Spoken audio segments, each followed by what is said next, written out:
तर नमस्कार मित्रांनो, गुड मॉर्निंग. मी आज जाणार आहे मुंबईला. मी अलिबागमध्ये एक नवीन रिसॉर्ट चालू करतो आहे किहीम बीचजवळ. तर तिथे जरा काय काय छोटी मोठी खरेदी आहे, तर त्यासाठी मी मार्केटला जाणार आहे आणि तो मी प्रवास तुम्हाला दाखवीनच. आणि आज मी बाईकने न जाता फेरी बोटने जाणार आहे मुंबईला. आता इंस्टाग्रामवर नवीन ट्रेंडिंग चालू आहे की आज हा असं कॅमेरा धरतात, आज माझा पहिला व्लॉग आहे मित्रांनो, तर काय नाही शूट करत राहायला पाहिजे वगैरे. ते थोडंसं बघून मला पण थोडंसं आलं आहे की आपण पण नवीन काहीतरी ट्राय करूया. मला पण चेक करायचं आहे पब्लिकसमोर, मला पण कॅमेरा धरून व्हिडिओ काढता येतं काय, फुटेज घेता येतात काय, त्याच्यानंतर ती सगळी जर्नी कॅप्चर करता येते काय. आता बघू कसं काय होतं आहे ते, आणि कंटिन्यू राहा या व्हिडिओमध्ये मजा बघण्यासाठी.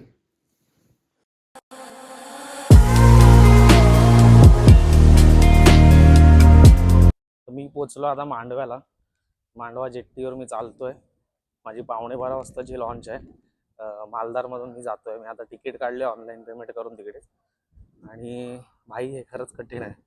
मला आधी वाटत होतं एवढं काय, म्हणजे लाईक बी घेत आहेत, व्ह्यूज येत आहेत इंस्टाग्रामवर, आणि पब्लिकमध्ये असं कॅमेरा होल्ड करून स्वतःशीच गप्पा मारून बोलणं हे खरंच कठीण आहे.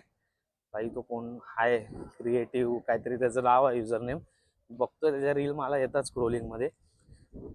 पण तो जो करतोय ना ते बाप गोष्ट आहे. मी इवन यूट्यूबवर सगळं फॉलो करत असतो की फोकस इंडियन काय करतो, एडिटिंग काय करतो, काय असतं सगळं.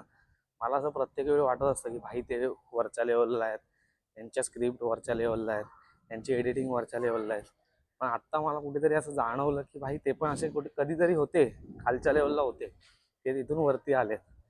भाई ते बोलतो ना, तो जो क्रिएटिव्ह जो कोण आहे इंस्टाग्रामवर जो फेमस झाला या गोष्टीमुळे, तू जे बोलतो ना की भाई आपल्याला इथून इथे जायचं आहे, तर त्याच्यात काय असते, म्हणजे मेहनत तर आहेच 100%, पण गट्स पाहिजे माणसाच्यात भाई, की कुठेही काही करता आलं पाहिजे, बस एवढंच. आणि आता आपण मांडव्याला पोहोचलो आहे. मांडव्याला तुम्ही बघू शकता इथे M2M रोरो पण आली आहे आणि आपली लॉन्च इकडे लागणार आहे. हा आहे गरिबांचा धक्का, तो आहे श्रीमंतांचा धक्का. सगळ्यांना M2M पण मी आलेलो आहे, पण ते जेव्हा स्वतःचे पैसे खर्च होतात ना, तेव्हा M2M परवडेबल नाही. आपले पैसे जेव्हा असतील तेव्हा हेच बरं आहे, अजंठा, मालदार, PNP. आता मला एकच चॅलेंज आहे, संध्याकाळी रिटर्न येताना मला तुफान गर्दी लागणार आहे, कारण आज शनिवार आहे आणि शनिवारी अलिबागला पब्लिक येते भरपूर. ॲक्च्युली मी आता जाताना रॉंग साईडला जातोय, त्याच्यामुळे काय एवढा विषय नाही, पण येताना वाट लागणार आहे असं मला वाटतंय. बघूया. स्पीड बोट आहेत ते 3 माझ्याच आहेत. त्यांना बोललोय, पण सध्या ते पेट्रोल नाही म्हणून त्यांना बोललो जरा थांबवा. नंतर ही वाली एक माझी आहे, ही ब्लॅकवाली एक माझी आहे, ती पाठी उभी आहे व्हाईटवाली ती एक माझी आहे. आता आपण मालदारच्या लाईनला चाललोय. अजंठा ही सगळ्यात लो क्वालिटी आहे, मालदार त्यातल्या त्यात बरी आहे, मीडियम आहे. आणि आपण AC ची तिकीट काढली आज, बोललो होऊ दे खर्च, आता बघू पुढे कसं काय होतंय ते भली मोठी लाईन आहे इथे दिसते भाई. ते अलिबागला ना मारणाची पब्लिक येते, ही एवढी लाईन जवळपास 5 मिनिटं चालू आहे. अजून वरती पण पब्लिक आहे मेन डेकला, एवढी पब्लिक येते अलिबागला. मला टेन्शन आलंय संध्याकाळचं. संध्याकाळी मला लॉन्च मध्ये काय हालत भेटेल त्याचा काय भरोसा नाही.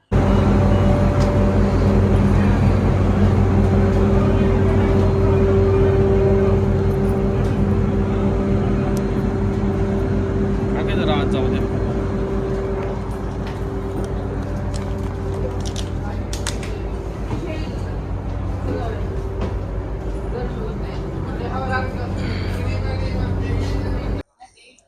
भाई मी ना आत्तापर्यंत लिटरली 3-4 ब्लॉगर बघितले जाता जाता, काय नाही करतात भाई, पब्लिकमधून बिंदास जात आहेत कॅमेरा हातात देऊन.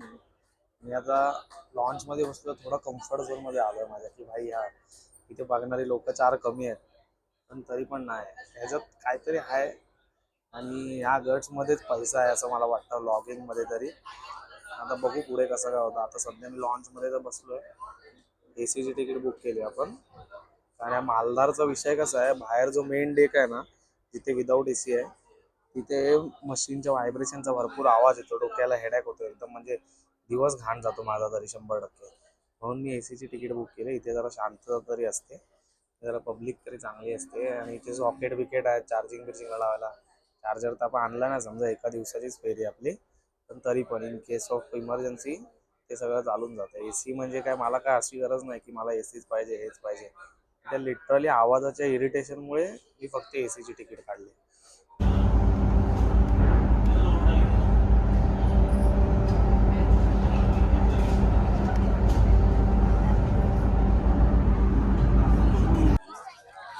तर भाई आता आपण पोहोचलेलो आहे गेटवे ऑफ इंडियाला. इथे तुम्ही बघू शकता मागे गेटवे ऑफ इंडिया आहे.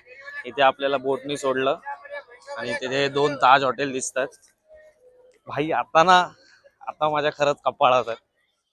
म्हणजे बोलतात ना, पब्लिक बघते आजूबाजूला इकडे तिकडे, पण ठीक आहे भाई. त्या क्रिएटिव्ह पाटीलनी मला एवढा इन्फ्लुएन्स केलं ना. इन्फ्लुएन्सर काय असतो या गोष्टीचा अर्थ मला काल समजलं. काल रात्री मला असं चालू होतं की बाईकने जाऊया, तर मोटो व्लॉग टाईप एक व्लॉग बनवूया, तेवढाच कंटेंट पण होईल, युट्यूबवर व्हिडिओ पण जाईल. म्हणजे क्रिएटिव्हचे ना मला प्रत्येक 2 रील नंतर त्याची व्हिडिओ येते की भाई मी आज या स्टेशनवर आहे, मला माझ्या मित्रांनी चॅलेंज केलंय की या स्टेशनवर हे करायचं वगैरे. आणि ते बघून लिटरली मला असं झालं की नाही भाई, एकदा ट्राय करूया पब्लिक मध्ये करून.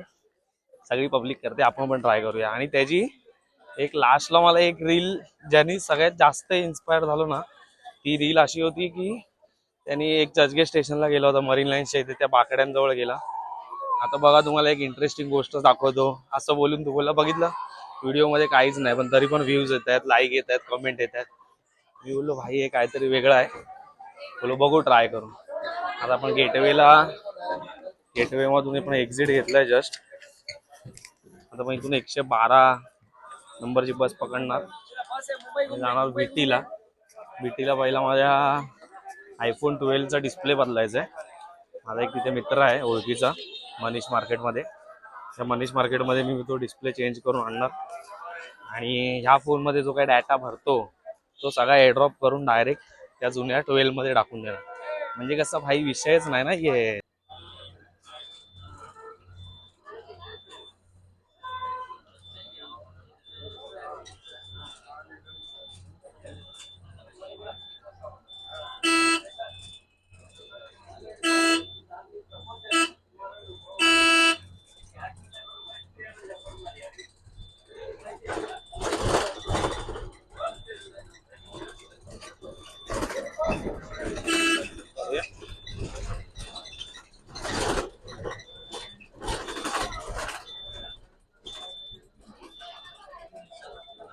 मी आता विटी स्टेशनवरून चालत चालत मनीष मार्केटपर्यंत चाललोय. मनीष मार्केटला माझं एक काम आहे, ते मी आटपीन. आणि नंतर माझ्या रिसॉर्टच्या रिलेटेड काम आहे, तिथे मी जाणार आहे प्रॉफिट मार्केटला. तर भाई मी ना आता स्टेशनवर तिकीट काढत होतो. ती मशीन असते ना त्याच्यावर CST स्टेशनला मी तिकीट काढत होतो. तर एक बाजूने एक नेपाळी माणूस आला.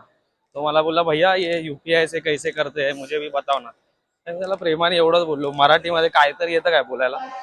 तर तो बोलला हाँ हाँ मराठी आप क्या बोलते हो वो समझता हूँ पर बोल नहीं सकता हूँ, पढ़ नहीं सकता हूँ. मैं बोला ठीक है ना भाई पर कुछ तो आता है ना. तर तो बोलला हा मला समजतं, हा मला समजतं. मला बरं वाटलं.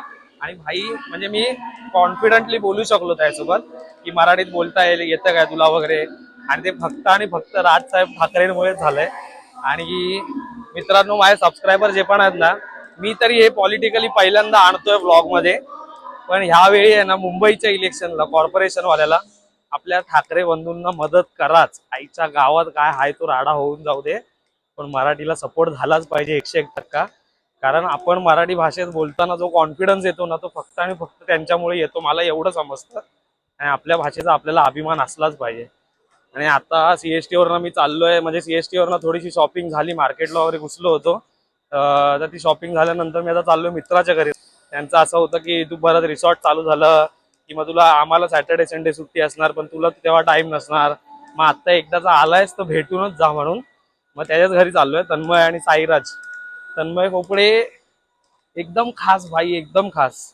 आणि साईराज नांदगावकर पण खास, दोघं पण तिघं एकदम खास आम्ही मित्र. आणि साईराजचं एक असतं की भाई कुठे पण जायचं असेल काय पण असेल तरी त्याचे रिझन तयार असतात की अरे नाही रे हा प्रॉब्लेम आहे तो प्रॉब्लेम आहे. थांबा जरा मुंबईची धावपळ करू जराशी. मला पुढच्या डाव्यात बसायचं होतं. तर भाई ही आहे मुंबई लोकल. ह्या मुंबई लोकलने मी भरपूर प्रवास केलाय.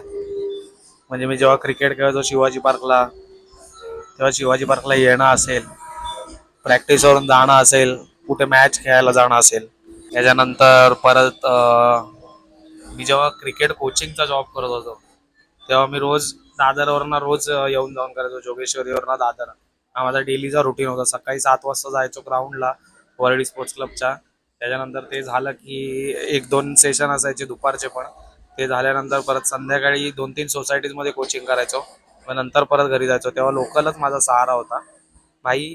या मुंबई लोकलमध्ये खूप विचार झाले की आपण असं पण करू शकतो, तसं पण करू शकतो. हा व्लॉगिंगचा विचार कधी केला नव्हता, पण भाई होईल असं वाटतंय माझ्याकडून आता तरी.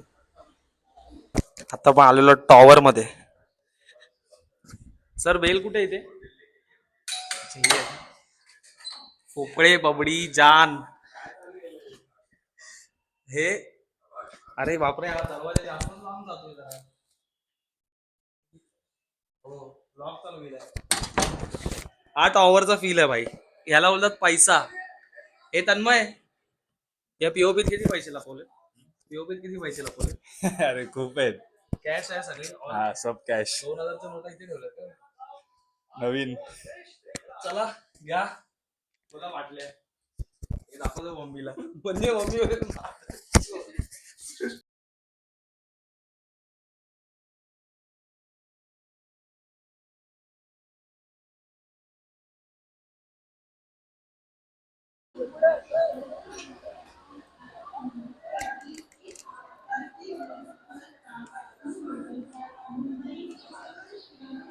तर भाई मी आता पोहोचलोय पनवेलला. मी तन्मयच्या घरून चिंचपोकळीवरून डायरेक्ट ट्रेन पकडून आलोय पनवेलला. पनवेलवरून दीपेश येणार आहे मला घ्यायला. म्हणजे त्याचं काहीतरी काम होतं पनवेलला म्हणून तो आला होता. तो ड्रायव्हिंग करत होता, त्याचं भाडं होतं पनवेलवरून. आज संडे होता ना, तर संडेला कशी अलिबागवरून पब्लिक रिटर्न येते घरी, त्यासाठी तो पनवेलला सोडायला आला. तर त्याने मला फोन केला, तू कुठे आहे रे? तू एक काम कर, मग माझ्या गाडीतूनच घे, आपण रिटर्न जाताना कोण नाही. बोललो ठीक आहे भाई, कडक काम झालं. आता दीपेशला भेटू पुढे जाऊन, त्याला विचारतो फोन करून कुठे आहे. ही आहे आपली गाडी. सर आपल्या गाडीत बसलेत. डीलिंग मोठ्या चालू आहेत वाटतं फोनवर.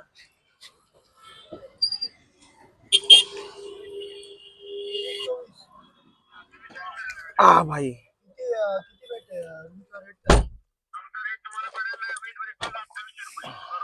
पर रूम 28 रुपये म्हणजे कपलचं डायरेक्ट दोघांचे. ठीक आहे, 2 मिनिटात कॉल करतो तुम्हाला, विचारतो त्यांना आणि सांगतो. हा फोटो पाठवू ना या नंबरला. हॅलो. हा हॅलो, हा. या नंबरला फोटो पाठवा ना जरा. आणि दुसरे जे आहेत ना, हॅलो, बोला. ते 3300 वाले पण आहेत, 3300 वाले पण आहेत. मला दोन्हींचे फोटो पाठवा, ठीक आहे, मी तुम्हाला कन्फर्म सांगतो काय ते. ठीक आहे, ठीक आहे, ओके. हा. 23 आणि 24 पण. हो हो हो. मला वाटतं सरांचं हनीमूनचं प्लॅनिंग चाललंय काय? कुठे चाललाय तुम्ही? महाबळेश्वरचं कोण आहे? महाबळेश्वरचं आहे. कोण आहे? 2 नंबर. 2800 नाही. हा ऍक्च्युली भाई जेव्हा समजलं ना गाडी येते बरं वाटलं. 4 दिवस आधी ह्याच्या फोनचा मला कंटाळा येत होता, अरे बाद झाले याचे फोन. आज हा भाई, गाडी घेऊन जाऊ मस्त बनवलं. तुम्हाला आमचा कंटाळा यायला लागलाय काय? आता कंटाळा कोणाला येतोय काय रे, ते आता सगळं बरोबर कंटाळा यायला माहिती आहे लागलाय. कोणाला कोणाचा कंटाळा येतोय काय ते. नाही काय नाही. लग्न झाल्यानंतर दोस्ती कसली काम आहेत आता? काय हो कुठे? हा? तक्क्याला आणि मानसी पार्क. 1 तासात घरी गेलो पाहिजे हो आपण. तर मित्रा, तुला कसं वाटतंय? तुझं लग्न झालं, आता तुझा संसार चालू झालाय. संसार ऋषी चव्हाण बोलायचं हे आता मला समजतंय. ओके, म्हणजे एक्सपिरियन्स जे सांगायचे ते तुला आता पटतंय का? काय असतो संसार एकदम वगैरे? ओके ना. म्हणजे तू आता अक्षरशः 10:30-11 नंतर घराच्या बाहेर नाही थांबत आहेस. मला जाम वाईट वाटतंय ऍक्च्युली. मला काय करणार, भावाची पण फॅमिली झाली आता, बोलल्यावर काय भेटू शकत नाही, रडू शकत नाही. काय बोलणार, मग आता फॅमिली प्लॅनिंग कधी करताय? थांबवा जरा, अजून टाइम आहे यार. लवकर लवकर घ्या. 1 वर्ष तरी जाऊ दे हो.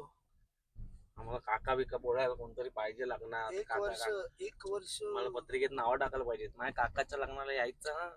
शुभम कदम, तुम्ही जर व्लॉग बघत असाल, ऋषिकेश चव्हाण तुम्ही हा व्लॉग बघत असाल, तर लवकर मला माझ्या पत्रिकेत नावं टाकायची तुमच्या पोरांची, की भाई काकाच्या लग्नाला यायचं हा.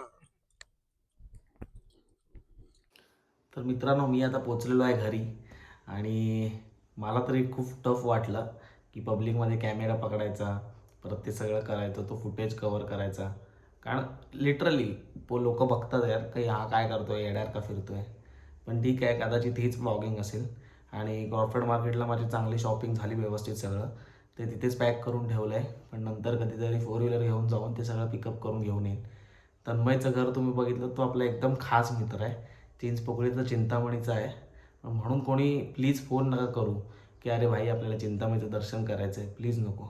साईराज पण आपला एकदम खास मित्र आहे. त्याला तुम्हाला व्लॉगमध्ये दाखवता नाही आलं, कारण त्याची मी तुम्हाला बोललो तसं ॲज युज्युअल त्याची कारणं असतात कायम, की अरे नाही रे भाई मी जर इकडे आहे तिकडे आहे. तर त्याच्या कॉलेजचा कुठला तरी ग्रुप जाणार होता पिकनिकला, कॉलेजचा का ऑफिसचा कोणतरी जाणार होते. तर तो मला बोलला की अरे भाई मला एवढे वाजतील, तर तेवढ्या वेळ थांबशील काय? तर म्हणलं ठीक आहे चालेल. तर दीपेशची पण रात्री आपल्याला गाडी भेटली. असंच मित्रांच्या सहवासात राहिलं ना भाई, मनाला सुकून भेटतो. आणि आपलं बकबक बोंबटकर चॅनलवरचे तुम्हाला जर ब्लॉग्स आवडत असतील तर लाईक करा आणि सबस्क्राईब करायला विसरू नका. कारण मला असं दिसतंय की माझे व्ह्यूअर्स आहेत 135, 145, 150 वगैरे व्ह्यूज होत आहेत, व्ह्यूज येत आहेत ब्लॉगवर, पण सबस्क्रिप्शन तेवढं नाही आहे. थोडं जरा कृपा करा आपल्यावर. बाकी तुम्हाला कंटेंट, नवनवीन कंटेंट या चॅनलवर बघायलाच भेटतील, एवढं 100%. धन्यवाद. लाईक करा, शेअर करा, सबस्क्राईब करा.